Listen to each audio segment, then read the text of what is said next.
Create an OS partition with a total size according to your own needs.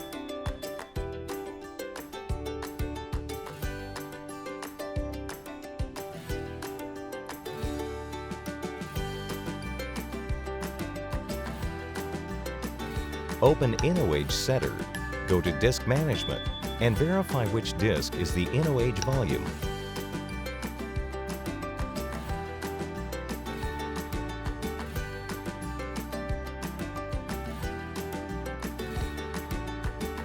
Go to the Set Backup tab and click the Check Status button. The lines on the left display the InnoAGE's current messages, all zeros before setup. Select the backup partition and press Set. The backup information is displayed in the window. Click Backup Run to start the backup.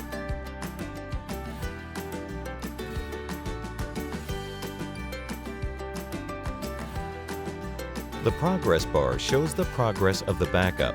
A 20 GB backup takes about 8 minutes. If you want to reset the backup, click Clear Status. Monitor the backup progress through the IoT Explorer. Install the IoT Explorer from Microsoft, GitHub.com, Azure, Azure-IoT-Explorer releases.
After completing the backup, initialize remote recovery through the Azure web page.